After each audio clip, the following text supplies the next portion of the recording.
Hey guys, welcome back to my life. সবাই কেমন আছো? আশা করি সবাই খুব ভালো আছো। তো চলে এলাম নতুন একটি ব্লগ ভিডিও নিয়ে। তো সবাই ব্লগটা কন্টিনিউ দেখতে থাকো আর তোমরা এনজয় করতে থাকো, ঠিক আছে? বললাম আমরা এখন তো মন্দিরের উদ্দেশ্যে যাওয়ার জন্য, তো সবাই মন্দিরের উদ্দেশ্যে চলো। আর আমরা পুরো রেডি মন্দিরে যাওয়ার জন্য, তো চলো। আমি পাপা ওর দাদু করে বাইকে করে চলে আসলাম মন্দিরে, ওরা পেছনে টোটোতে করে মন্দিরে আসছে। তার আগে তোমাদের দেখায় কতটা দূর লাইন হয়েছে। এই দেখো, এই হচ্ছে মন্দির আর এই হচ্ছে নন্দী মহারাজ। এত দেখো কতটা লাইন হয়েছে, দেখো। এবারে ওরা আসবে, তারপরে পেছনে গিয়ে লাইন, ওরাও চলে আসলো, টোটোতে করে নামছে। তো চলো ওরা কোথায় যাচ্ছে ওদিকে যাওয়া যাক। বাবাকে নিয়ে একদম ওর মায়ের পেছনে পেছনে চলে যাচ্ছি লাইন দিতে। তো লাইন দেওয়া হয়ে গেলেই একটু একটু করে এগোবো আমরাও। কতজন মানুষ লাইনে দাঁড়িয়েছে দেখো। এতটা লাইন সেরে যখন যাব, অনেকটাই বাবার মধ্যে দুধ ছাড়ার জন্য অল্প দুধ ছিল, সেই জন্য এখানে দুধ বিক্রি করছে দোকানে। তাই মা চলে গেল দুধটা আনতে। এই সামনে যাচ্ছে আমার বাবা, ওখানে টিকিট কাটতে যাচ্ছে সামনে। আর আমরা গিয়ে পৌঁছতে ওখানে অনেকটা দেরি হয়ে যাবে, সেই জন্য আগে টিকিট কাটার জন্য চলে যাচ্ছে। আমরা এখানে লাইনে দাঁড়িয়ে আছি। হ্যাঁ, গিয়ে কত লম্বা লাইনটা দেখো।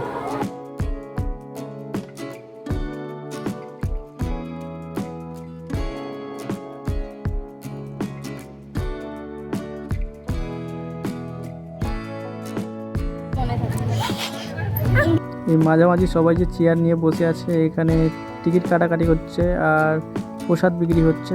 সবাই প্রসাদ বিক্রি করছে আর টিকিট কাটছে, সেই জন্য সবাই একে একেও লাইন দিয়েছে। এখানে আমার ছেলেও বিরক্ত হয়ে যাচ্ছে, শুধু এটা কিনবো ওটা কিনবো। আর এখানে না এগোনো পর্যন্ত, পুজো শেষ করা পর্যন্ত যেতে পারছি না আমরা। বলতে বলতে সন্ধ্যাও হয়ে আসছে। আর দেখো কতটা ভিড় জমেছে। আমার এখন নিঃশ্বাস ফেলানোর রাস্তা না। এই গানটা হচ্ছে আমার ছেলের প্রিয় গান, সেই জন্য দেখো একটু হাসবে, লজ্জা পেয়ে যাবে।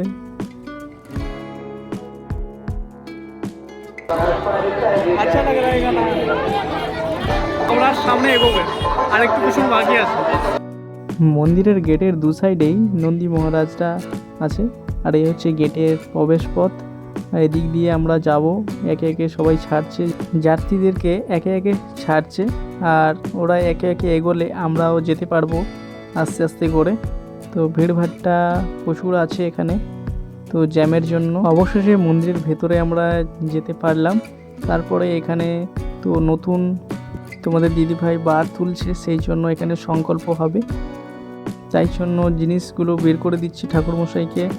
আর আমরাও ভেতরে চলে এসেছি। তো দেখো কতটা ভিতরে ভিড় হয়ে গেছে। তো তোমরা কন্টিনিউ ভিডিওটা দেখো। আর এই যে দেখো, পাপাকে নিয়ে আমি কোলেই আছি।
সংকল্পর কাজ প্রায় শেষ হয়ে এসছে, এবারে প্রণাম সেরে নিয়ে এলো।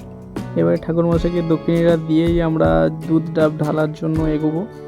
তো চলো একে একে দেখতে থাকো তোমরা কন্টিনিউ ভিডিওটা, খুব ভালো লাগবে অবশ্যই। তো এই যে বাবা দক্ষিণাটা দিয়ে দিল, তো এবার আমরা দুধ ডাব ঢালার জন্য উঠে যাবো।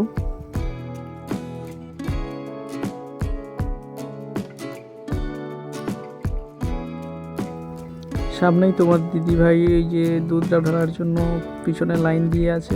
তো বাবার মাথায় দুধ ডাব ঢালার জন্য আমরাও এই যে মন্দিরের ভেতরে চলে যাব। চলে গিয়ে আবারও আমরা এই ভেতরের মন্দিরে যাওয়ার জন্য লাইন দিয়ে দিলাম। তো পাপাকে কোলে নিয়ে পাপা কীরকম করছে দেখো। তো একটু এখানে ওয়েট করতে হবে, সেই জন্য ওয়েট করছি আমরা ভেতরে যাওয়ার জন্য, যেখানে মেন বাবা থাকেন, সেই জন্য এখানে ওয়েট করছি। এবারে ভেতরে অনেকটাই ভিড় জমে গেছে, তো আস্তে আস্তে এগোবো আমরা। গেটটা সরু তো তাই জন্য পাস করতে অসুবিধা হচ্ছে। এখানেই সবাই এগোবো আস্তে আস্তে, এগিয়ে এগিয়ে গিয়ে আমরা এইখানে হচ্ছে বাবাকে সবাই দুধ ডাব ঢালা হচ্ছে। এই যে হচ্ছে হর হর মহাদেব, সবার বাবা, আমারও বাবা, তোমাদেরও বাবা। তো বাবার মাথায় জল ঢালা হচ্ছে, দুধ ডাব ঢালা হচ্ছে। এখানে দুধ ডাব ঢেলে আমরা প্রদীপ ধূপ জ্বালাতে যাব। তো সবাইকে পঞ্চামৃত দিয়ে দিচ্ছে সঙ্গে সঙ্গে এখানে। তো কন্টিনিউ দেখো কীরকম আনন্দটা হয়, অবশ্যই ভালো লাগবে তোমাদের। তো কেমন লাগলো এইটা তোমরা কমেন্ট করে জানিও। এখানে প্রণাম সেরে নিচ্ছে সবাই একে একে দুধ ডাব ঢেলে।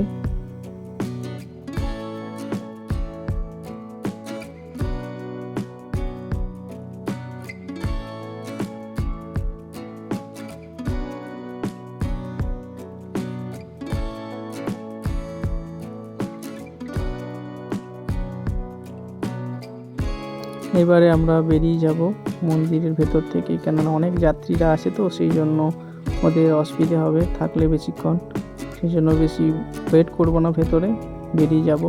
এবার ওরাও আসছে, প্রদীপ ধূপ জ্বালিয়ে সবাই চলে এসছে মন্দিরের ভেতর থেকে বেরিয়ে। এইবারে আমরা পঞ্চামৃত, বাবার এই পঞ্চামৃত খাওয়ার পরে সব কিছু ফল খাওয়া যাবে, তাই জন্য পঞ্চামৃত খেয়ে ফল মিষ্টি খাওয়া যাবে, সেই জন্য খাচ্ছিলাম আমরা দাঁড়িয়ে দাঁড়িয়ে। এবারে এখান থেকে বাড়ি চলে যাব আমরা।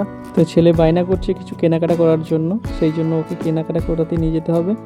আর আমি ছেলেকে কোলে রেখেছি বলে তোমাদের দিদিভাই আমাকে খাইয়ে দিচ্ছে পঞ্চামৃত এবং ফলগুলো, তো খেয়েও নিচ্ছি আমি।